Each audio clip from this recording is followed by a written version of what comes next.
1월 2일 오후 예배를 다 같이 드리겠습니다. 사도신경으로 우리의 신앙을 고백하겠습니다. 전능하사 천지를 만드신 하나님 아버지를 내가 믿사오며 그 외아들 우리 주 예수 그리스도를 믿사오니 이는 성령으로 잉태하사 동정녀 마리아에게 나시고 본디오 빌라도에게 고난을 받으사 십자가에 못 박혀 죽으시고 장사한 지 사흘 만에 죽은 자 가운데서 다시 살아나시며 하늘에 올사 전능하신 하나님 우편에 앉아 계시다가 저리로서 산 자와 죽은 자를 심판하러 오시리라. 성령을 믿사오며 거룩한 공회와 성도가 서로 교통하는 것과 죄를 사하여 주시는 것과 몸이 다시 사는 것과 영원히 사는 것을 믿사옵나이다. 아멘. 찬송가 552장 1, 2절과 4절을 찬송하겠습니다.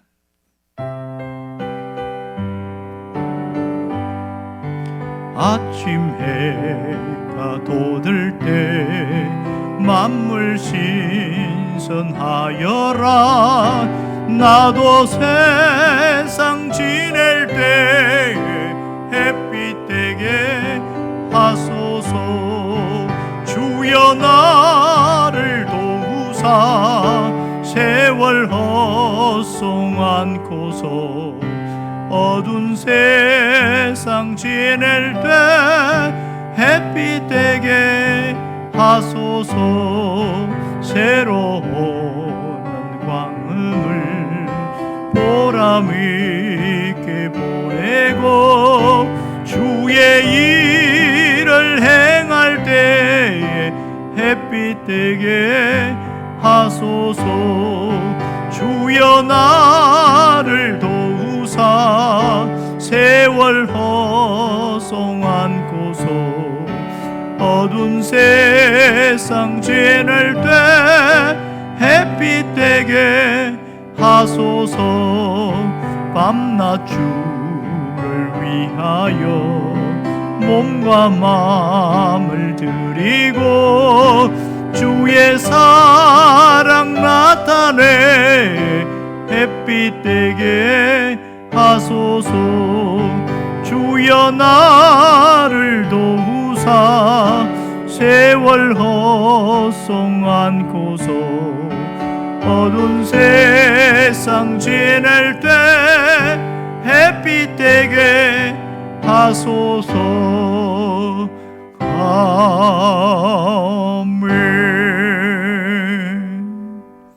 기도하겠습니다. 하나님 아버지, 우리의 삶을 주 앞에 온전히 드리기를 원합니다. 2022년 새해에도 하나님의 놀라운 은혜가 부어지기를 원합니다. 새해에 늘 우리가 하나님 앞에서 서게 하시고 세월을 허비하지 않도록 도와주시고 이 어두운 세상을 빛내는 자로 살아가게 하여 주시옵소서. 오늘도 말씀으로 우리를 깨닫게 하시기를 간절히 원하오며 예수님의 이름으로 기도합니다. 아멘. 하나님의 말씀은 마가복음 5장 1절입니다. 다 같이 읽겠습니다. 예수께서 바다 건너편 거라사인의 지방에 이르러. 어떤 분이 글을 썼는데 목적 없이 살아가는 것, 이게 대해서 글을 썼습니다. 그 내용은 이렇습니다. 살아가면서 가장 중요한 것이 무엇인가? 살아가는 목적을 정확히 알고 사는 것이다. 살아가는 목적이 정확한 사람은 방황하지 않는다. 목적이 있기 때문에 일직선으로 나아간다. 그러나 목적 없이 사는 사람은 방황하는 사람이다. 돈을 벌어도 목적이 없기 때문에 방황할 수밖에 없다는 거죠. 건강과 모든 것이 갖추어져도 목적이 없으면 여전히 방황한다. 이 얘기를 하고 있습니다. 또한 명예를 얻어도 목적 없으면 방황하게 되어지고 대부분 사람들이 목적 없이 살아가는 사람들이 많더라는 겁니다. 대부분 사람들은 방황하며 살아갑니다. 우선은 아닌 것 같은데 멀리 보면 그렇다는 거죠.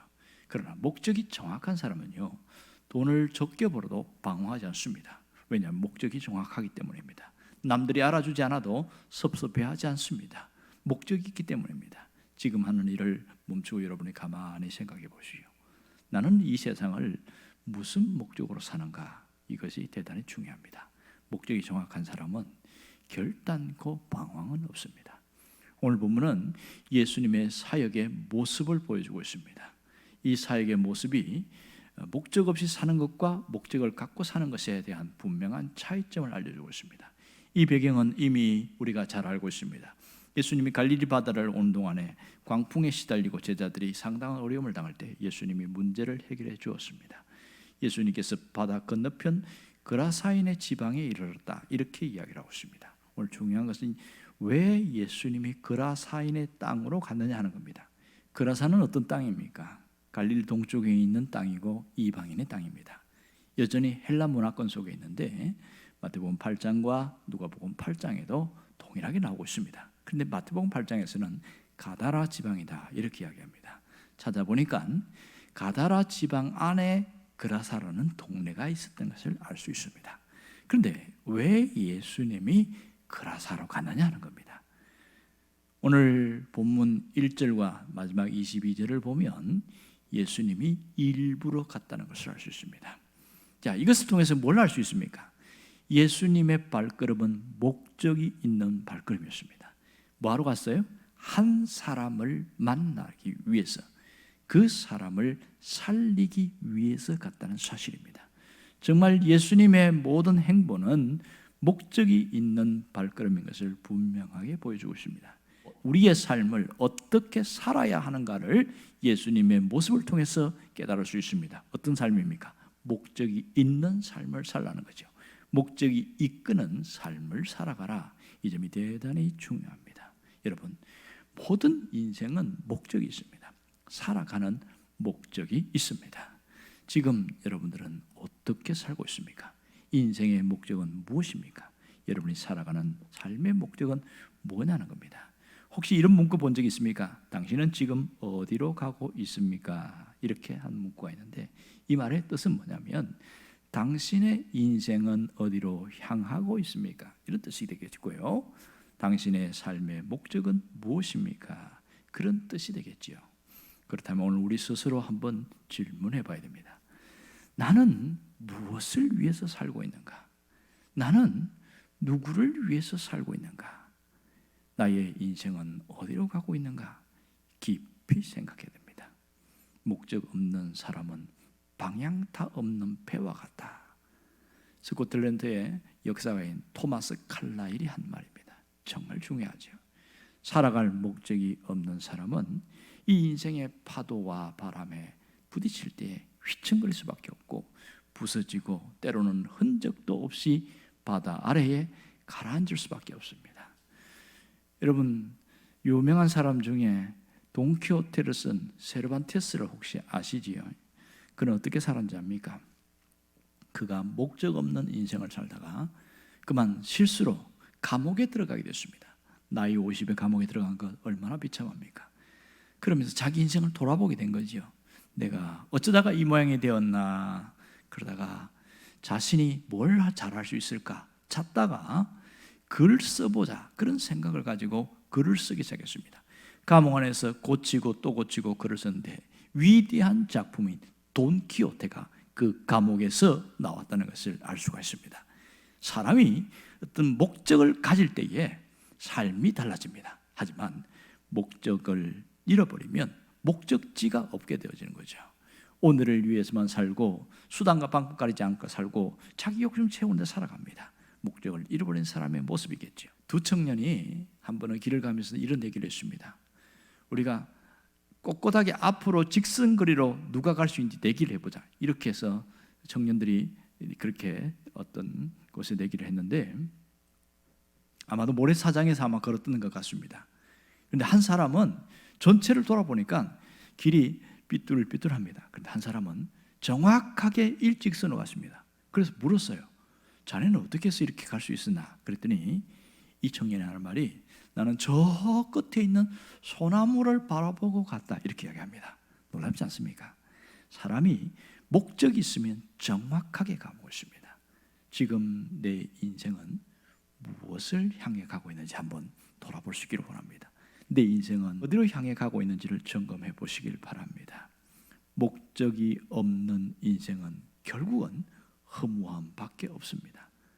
하지만 목적을 가진 사람은 행복을 누리게 되어지고 보람을 누립니다. 오늘 우리가 인생의 목적을 찾으려면 어떻게 해야 될까요? 하나님께로 가야 됩니다. 하나님을 만나야 진정한 목적을 찾을 수 있습니다. 내 인생의 목적은 하나님께로부터 시작된다는 것을 잊지 않기를 원합니다. 그러므로 목적이 있는 삶, 목적이 이끄는 인생을 살아가야 합니다. 릭 워렌은 일찍이 이것을 깨닫고 목적이 있는 삶에 대해서 이렇게 말했습니다. 당신이 이 지구상에 존재하는 이유가 무엇인지를 알기를 원한다면 당신은 하나님으로부터 시작해야만 합니다.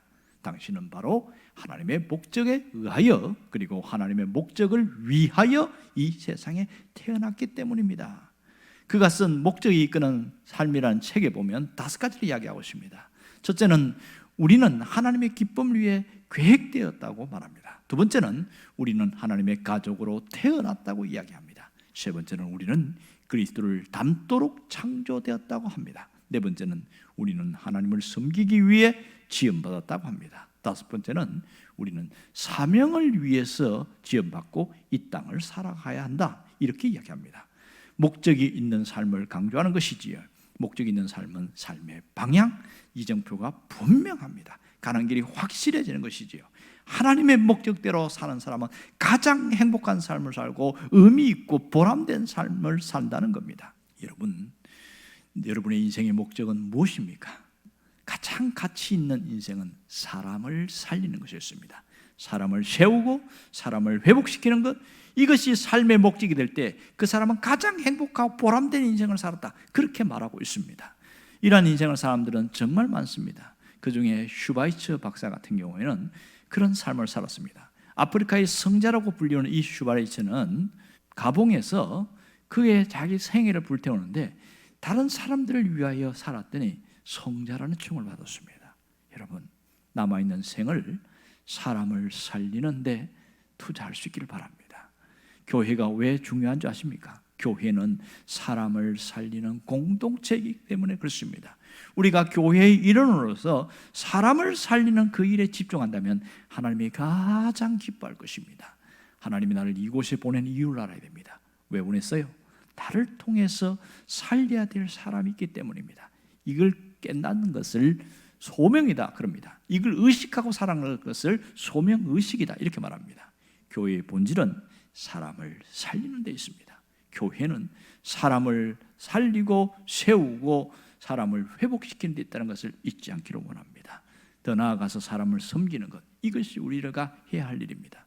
그 일을 누가 해야 됩니까? 하나님이 누구를 통해 하기를 원하실까요? 나를 통해 하기를 원합니다. 하나님은 나를 통해서 일하기를 원하십니다.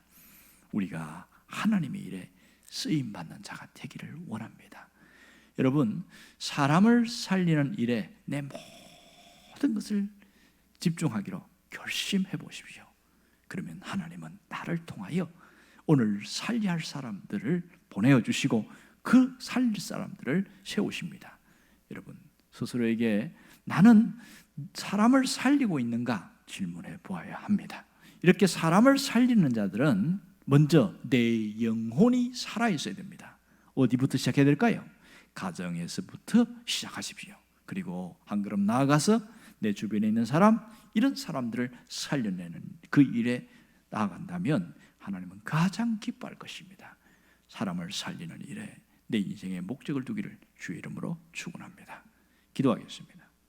살아계신 아버지 하나님, 우리의 인생의 생애가 목적이 있는 삶을 살기를 원하며 사람을 살리는 그 생애를 살아가게 하여 주시옵소서.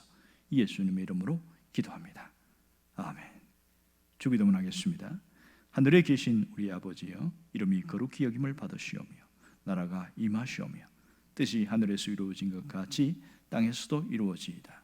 오늘 우리에게 일용할 양식을 주시옵고 우리가 우리에게 죄 지은 자를 사하여 준 것 같이 우리 죄를 사하여 주시옵고 우리를 시험에 들게 하지 마시옵고 다만 악에서 구하시옵소서. 나라와 권세와 영광이 아버지께 영원히 있사옵나이다. 아멘.